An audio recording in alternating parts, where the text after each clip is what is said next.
اس میں میری کوشش، میری ہمت بھی شامل ہو۔ اس میں کوئی کمی ہونی چاہیے، ایسی کہ وہ مجھے پا کر خود کو مکمل سمجھے، وہ میرے بغیر ادھورا ہو، اسے بنانے میں، سنوارنے میں میرا بھی حصہ ہو۔ وہ بے حد سنجیدگی سے اپنا نقطۂ نظر بیان کر رہی تھی، میں چکرا کر رہ گیا۔ پھپھو نے تو کچھ ذکر تو کیا تھا اس طرح کا، مگر وہ تو کچھ اور ہی ٹھانے بیٹھی تھی۔ گویا تم کسی غریب سے شادی کرو گی، پھر جاب کر کے اس کے حالات سنوارو گی یا اسمگلنگ کرو گی؟ میں نے تپ کر پوچھا۔ وہ میرا مسئلہ ہے، وہ بڑے آرام سے بولی۔ اس کے خیالات شاندار تھے۔ اگر میں غریب ہوتا تو میری موجیں تھیں، مگر اب اس میں میرا کیا قصور تھا کہ میں پرفیکٹ تھا ہر لحاظ سے۔ تم بہت اذیت پسند بلکہ خود پسند ہو۔ تم چاہتی ہو کہ تم جس سے بھی شادی کرو وہ کبھی تمہارے سامنے سر اٹھا کر بات نہ کر سکے۔ تم جیسی لڑکی جو آسائشات میں پلی ہو، وہ اگر کسی کے لیے قربانی دے گی تو ہر وقت وہ اس کی جی حضوری میں لگا رہے گا، بس ہر وقت اسے تمہاری چاپلوسی کرنا ہوگی۔ میں کچھ زیادہ ہی تیکھے اور تپانے والے لہجے میں بول اٹھا تھا۔ اسے واقعی غصہ آ گیا۔ یہ تمہارے دماغ کی کمزور سوچ کا نتیجہ ہے۔ یقین کرو ایزا، آج سے پہلے بلا مبالغہ سینکڑوں ہی کہہ لو لڑکیوں سے میری دوستی رہی ہے، مگر وہ صرف دوستی تھی۔ ان میں سے کسی کے لیے بھی میں نے ایسے جذبات محسوس نہیں کیے تھے جو میں تمہارے لیے محسوس کر رہا ہوں، اور میں نے یہ کبھی کسی سے نہیں کہا، مگر آج زندگی میں پہلی بار تم سے کہہ رہا ہوں کہ میں تمہیں چاہنے لگا ہوں اور تم سے شادی کرنا چاہتا ہوں۔ میری ضد اور ڈٹائی پر وہ تپ گئی۔ ولید، تم اچھی طرح جان چکے ہو اب مجھے، پھر بھی فضول باتیں کر رہے ہو۔ اسی لیے تو کہتا ہوں کہ میری بن جاؤ۔ جتنی توجہ، اہمیت اور پیار تم چاہتی ہو میں وہ سب تمہیں دے سکتا ہوں۔ میری بے باکی پر وہ خون خوار ہو کر مجھے گھورنے لگی۔ خاموش ہو جاؤ ولی، تم حد سے بڑھ رہے ہو۔ اس کا مطلب ہے کہ اب ڈیڈی ہی بات کریں گے؟ میں بے پرواہی سے شانے اچکا کر بولا تو وہ جھلا کر پاؤں پٹکنے لگی۔ سب کچھ تو ہے تمہارے پاس، میرے ہونے یا نہ ہونے سے تمہیں کوئی فرق نہیں پڑتا۔ میں کسی کی کمی کو پورا کرنا چاہتی ہوں اور تم میں کوئی کمی نہیں ہے۔ تو صحیح ایک کمی، میری کوئی بیوی نہیں ہے، میں شرارت سے بولا۔ یاد رکھو، تم سے میں شادی تو کبھی بھی نہیں کروں گی۔ تم میرے بہت اچھے دوست ہو اور بس۔ وہ قطعیت بھرے انداز میں بولی تو میں سلگ اٹھا۔ حد ہوتی ہے خود پرستی کی۔ میرے لب و لہجے میں سختی اتر آئی تو وہ بھی ہتے سے اکھڑ گئی۔ تو پھر تم جہنم میں جاؤ اور بھول جاؤ کہ میں کبھی تم سے شادی کروں گی۔ اس کی باتوں اور بے رخی نے میرے اندر آگ لگا دی تھی۔ یوں لگ رہا تھا جیسے دماغ ابل رہا ہو۔ میں وہاں سے نکلا تو اس کی باتوں نے مجھے اچھا خاصا باغی کیا ہوا تھا۔ اس قدر ریش ڈرائیونگ میں نے کبھی نہیں کی تھی۔ سنسان ہوتے روڈ پر سامنے سے آتے ٹرالر کو دیکھ کر میں نے بے اختیار اور بلا ارادہ ہی گاڑی اس کی سیدھ میں ڈال دی۔ کچھ نہ کچھ تو کم ہوگا نا۔ بہت بے خوف سی لہر میرے دل و دماغ میں دوڑی تھی، اور بس اس کے بعد اتنا بھی موقع نہیں ملا کہ میں اپنے کیے پر پچھتا سکوں۔ بس مجھے ایک زوردار دھماکہ محسوس ہوا اور تکلیف کا بے پناہ احساس۔ اس کے بعد میرا ذہن اتاہ گہرائیوں میں اترتا چلا گیا۔ ہوش کی وادی میں قدم رکھتے ہی میری پہلی نظر واصف بخاری پر پڑی۔ میں نے ادھر ادھر نگاہ دوڑائی۔ کمرہ اس وقت بالکل خالی تھا۔ ویلکم بیک، واصف بہت خوشگواری سے بولا۔ وہ میرا جگری یار بھی تھا اور بہت قابل سرجن بھی۔ تم، اس کا مطلب ہے میں دوزخ میں پہنچایا گیا ہوں؟ میں کراہ کر بولا۔ میں کیا وہاں کا داروغہ ہوں؟ وہ ناراضگی سے بولا۔ مجھے یوں لگ رہا ہے تو نے سر سے پاؤں تک مجھے سیا ہے۔ میں کراہا۔ بچو، شکر کرو کہ بچ گئے ہو، ورنہ ابھی تمہاری ہڈیاں اور کیما الگ کیا جا رہا ہوتا۔ اس نے کچھ چڑ کر اور کچھ خوفناک انداز میں مجھے دہلانے کی کوشش کی۔ یعنی کوئی کمی واقع نہیں ہوئی؟ میں افسردگی سے بولا تو اس نے مشکوک نظروں سے مجھے دیکھا۔ ابے تو کھسک تو نہیں گیا؟ بکو مت، اتنا اچھا ایکسیڈنٹ کیا تھا میں نے، پھر بھی سالم ہوں۔ I am very sad. میں نے بے حد تعصب سے سر جھٹکا تو ماتھے سے پیر کے انگوٹھے تک درد کی لہر دوڑ گئی۔ وہ آنکھیں پھاڑ کر مجھے دیکھنے لگا، پھر میری حالت کا خیال کیے بغیر ہی بلا تکلف شاندار سا مکہ میرے شانے پر رسید کر دیا۔ میں نے ہونٹ بھینچ کر بمشکل درد برداشت کیا۔ اس کا انداز غصیلا تھا۔ شرم کرو، تم واقعی بہت بیوقوف ہو، مرنے کے فراق میں چلے تھے۔ یہ سب تم کہہ سکتے ہو کیونکہ تم میری پرابلم نہیں جانتے۔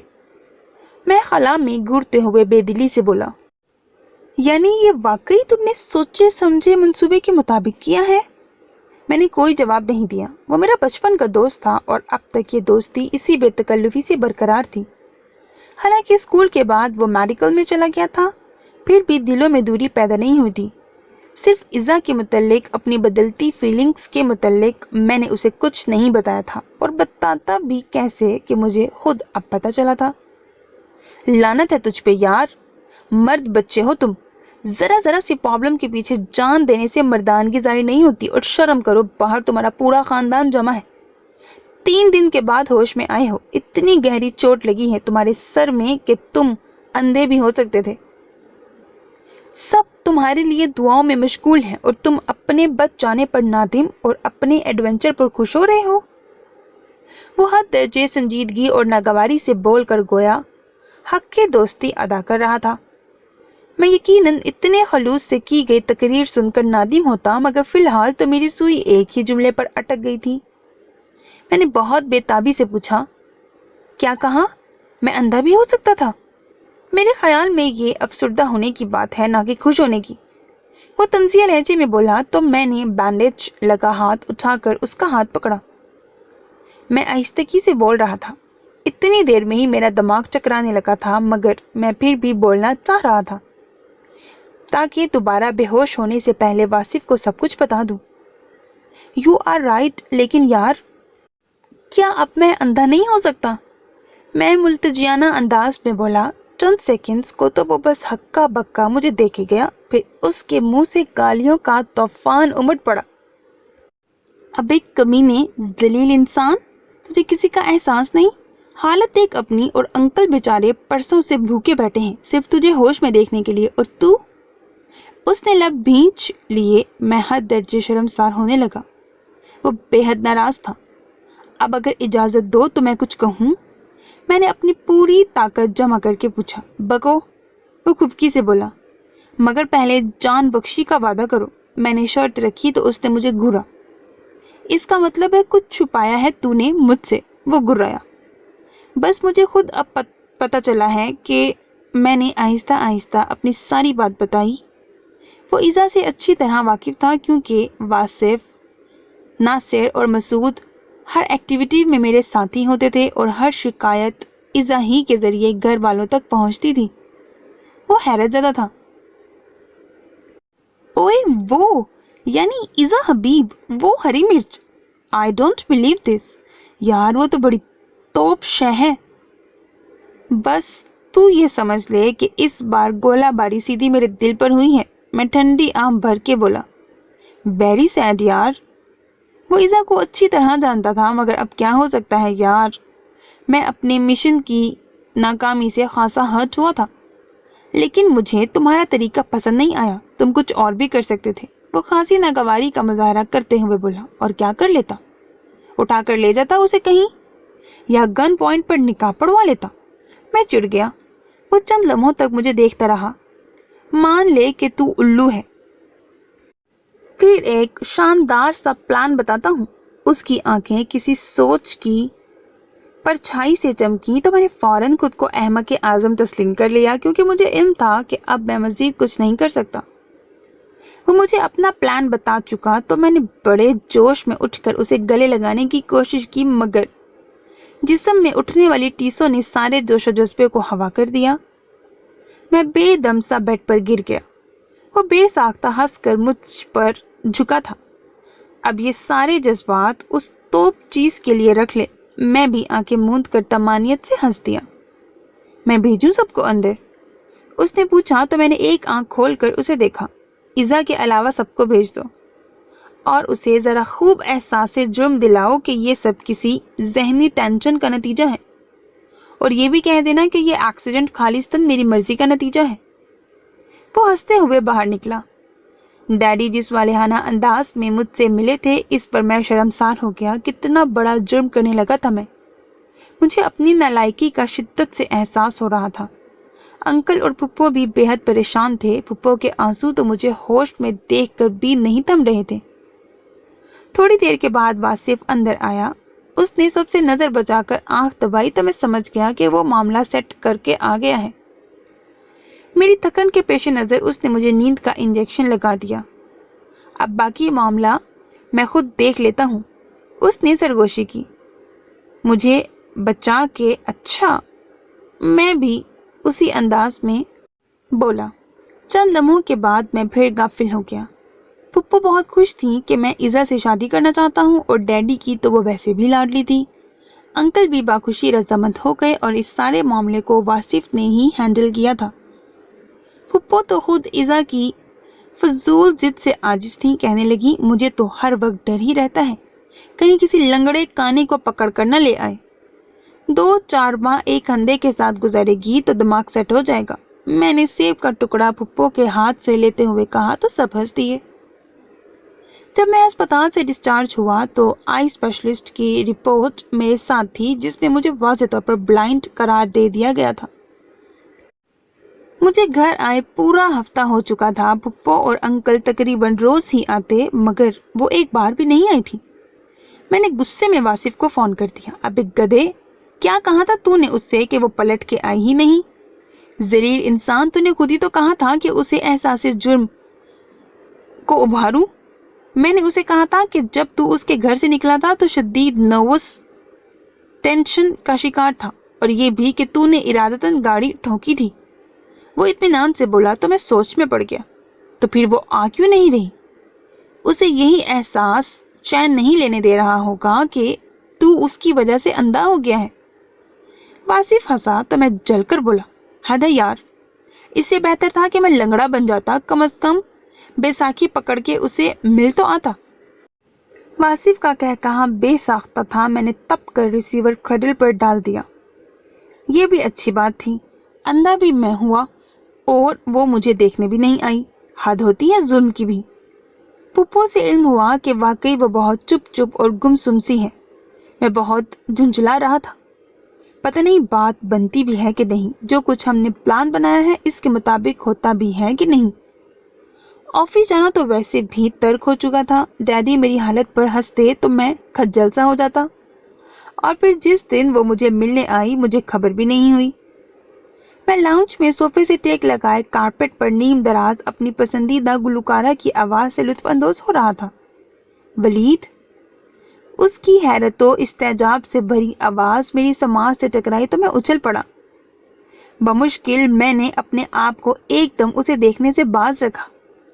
ایک غلطی البتہ یہ ہوئی کہ میں نے کچے چوروں کی طرح فوراً ٹی وی آف کر دیا۔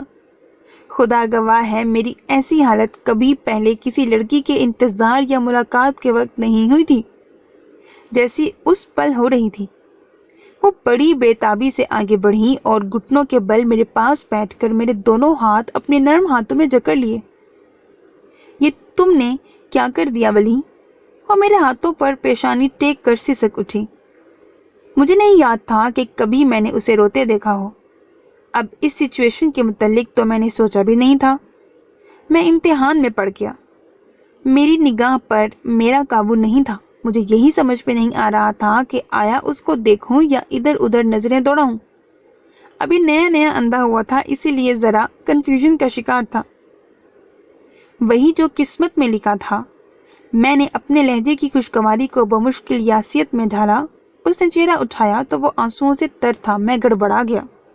میری نظر بلا ارادہ ہی اس کی طرف اٹھ جاتی تھی اور میں خود کو کنٹرول کرنے میں مصروف ہو جاتا تھا۔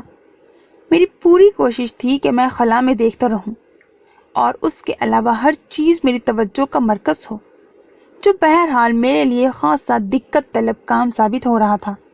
ولید، میرا مر جانے کو جی چاہ رہا ہے۔ میری ہمت نہیں پڑ رہی تھی کہ میں تمہارا سامنا کر سکوں۔ وہ رو رہی تھی۔ میں نے اپنے تئیں بہت افسردہ سی مسکراہٹ ہونٹوں پر پھیلائی۔ اس میں تمہارا کیا قصور؟ نہیں، اس نے شدت سے میری نفی کی۔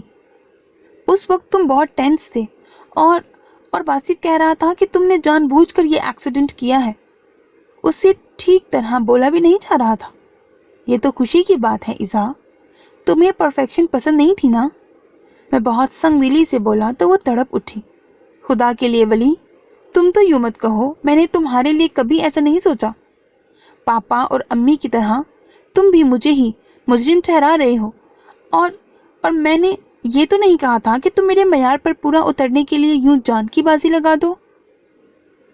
میں اندر ہی اندر بے حد حیران ہو رہا تھا۔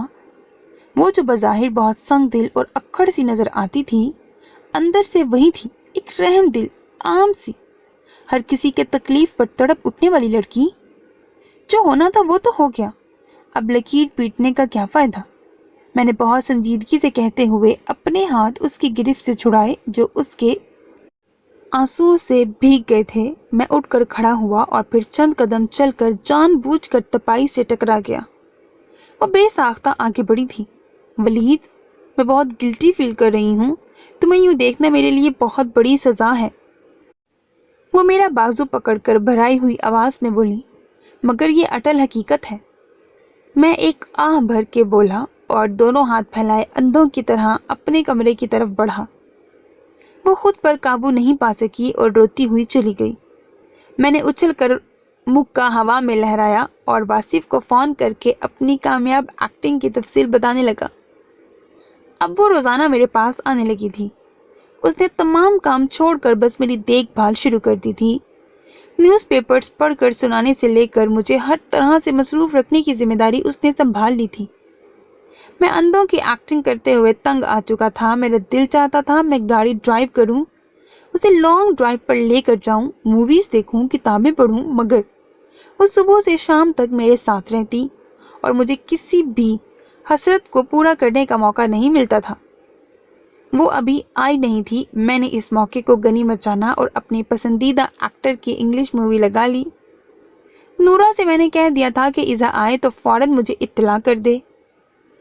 نورا ہماری کافی پرانی ملازمت تھی، اسی لیے اس کو اس راز میں شریک کرنا ضروری تھا، کیونکہ اب سارا وقت میں اندھا بن کر تو گھر میں رہ نہیں سکتا تھا اور نورا کبھی بھی پول کھول دیتی کہ چھوٹے صاحب 2 آنکھوں والے ہیں، اسی لیے اسے اعتماد میں لے لیا گیا۔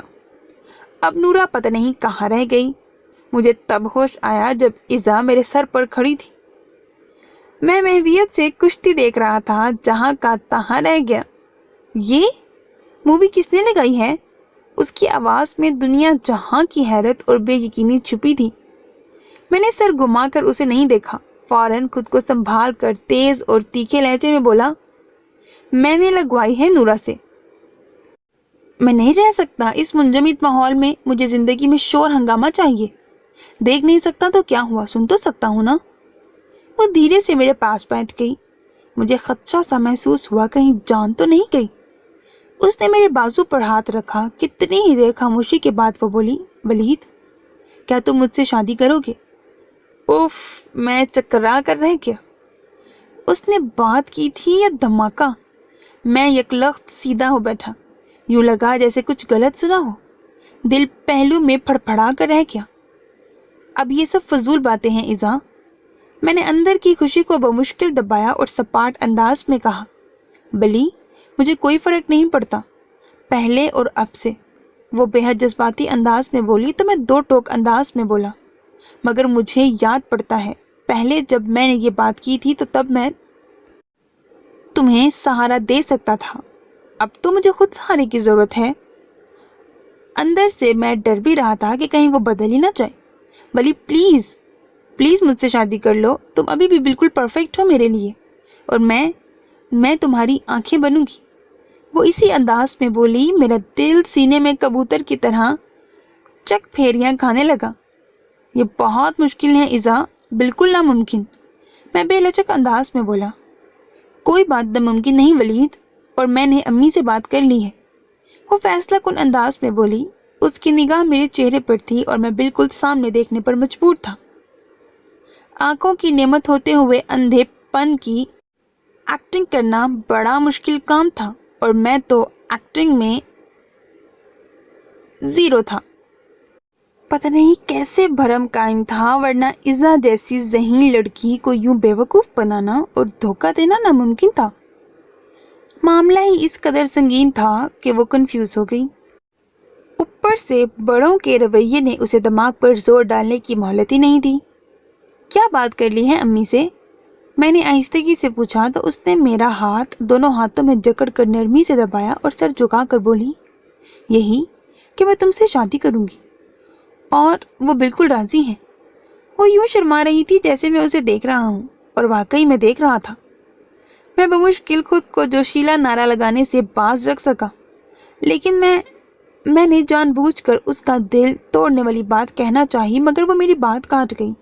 دیکھو، اب معاملہ سپریم کورٹ تک پہنچ چکا ہے اور تمہیں اعتراض کرنے کا کوئی حق نہیں۔ اب جج ہی فیصلہ کریں گے۔ خوشی کی لہریں میرے پورے وجود میں دوڑ اٹھی تھیں۔ کتنی آسانی سے وہ میری ہو رہی تھی۔ اب تو یہ سب آسان ہی لگ رہا تھا۔ رات کو میں نے واصف سے فون پر بات کی اور بڑے تفاخر سے اسے سب کچھ بتا دیا۔ اس نے مبارکباد دینے کے بعد کہا، ویسے یار، تو صرف ہمدردی سے مطمئن ہو جائے گا کیا؟ اس کی بات پر میں الجھ گیا۔ مجھے سمجھ نہیں آئی تھی کہ وہ کیا کہہ رہا ہے۔ کیا مطلب؟ مطلب یہ کہ اگر اسے تم سے محبت ہوتی تو جب تم پرفیکٹ تھے تب وہ تمہارا پروپوزل قبول کرتی۔ اب جب کہ مصنوعی ہی صحیح مگر تم اندھے ہو چکے ہو تو اس کا تم سے شادی کرنا محض ہمدردی ہی گنا جائے گا نا؟ اس کی صفاقانہ حد تک سچے تجزیے نے لہجہ بھر کو مجھے چپ کرا دیا۔ یہ سب تو میں نے پچھلے 1 ماہ میں نہیں سوچا تھا، لیکن یار اتنے لوگوں کی شادیاں ہوتی ہیں، ان سب میں پہلے تو محبت نہیں ہوتی۔ کئی تو ایسے ہوتے ہیں جنہوں نے ایک دوسرے کو دیکھا بھی نہیں ہوتا مگر بعد میں ان کی محبت مثالی ہوتی ہے۔ میں نے فوراً خود کو سنبھالا۔ وہ بڑی اوکھی شے ہے، اسے تو غالباً محبت کے ہجے بھی نہیں آتے۔ یاد ہے نا اس کا نظریہ تھا، کسی بھی ایسے شخص سے شادی کرنا جس میں کوئی کمی ہو۔ اب وہ شخص کوئی بھی ہو سکتا تھا۔ اور پھر یہ سوچو کہ جو لڑکی اپنے نظریے کی اس قدر پکی ہے، وہ جب تمہاری اصلیت کو جانے گی تب کیا طوفان اٹھائے گی۔ وہ بہت سنجیدہ تھا، اس کی باتیں مجھے جھنجھلانے لگیں۔ یہ تو ایک پل کی بات ہوتی ہے یار، میں بھی تو ایک لمحے کے حصار میں آ گیا تھا، اسے بھی ہو جائے گی محبت۔ اللہ ایسا ہی کرے، آمین۔ فون میں نے رکھ دیا، مگر اب واقعی میں سوچ میں پڑ گیا تھا۔ یہ تو فطری بات تھی کہ اپنی محبت کے جواب میں مجھے اس سے بھی محبت ہی چاہیے تھی، اور یہ بات صاف ظاہر تھی کہ میں اس کے لیے کوئی بھی تھا۔ وہ صرف اسی لیے میری بن رہی تھی کہ وہ میرا سب کچھ بن سکے اور میں اس کے بغیر کچھ نہ ہوں۔ ہر سو اس کی واہ واہ ہو۔ میں نے سر دونوں ہاتھوں میں تھام لیا۔ یہ باتیں میں نے پہلے کیوں نہیں سوچی؟ واقعی واصف صحیح کہہ رہا تھا، اگر ایزا کو مجھ سے محبت یا لگاؤ ہی ہوتا تو وہ پہلے ہی مجھے قبول کر لیتی۔ اس کا یہ فیصلہ اب تو سراسر اپنا علم بلند کرنے والی بات تھی۔ بے شک میں مصنوعی ہی صحیح مگر دنیا کی نظر میں تو سچ مچ کا اندھا تھا۔ کیا اسے مجھ سے محبت ہو جائے گی یا وہ محض ہمدردی اور ترس ہی کی بھیک دے گی مجھے؟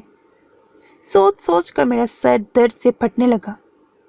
شاید وہ احساس جرم میں مبتلا ہو کر راضی ہوئی، مگر اب کیا ہو سکتا تھا؟ ڈیڈی، انکل اور پھپھو سے میں پہلے ہی ساری بات کر چکا تھا، اب انکار کسی طور ممکن نہیں تھا۔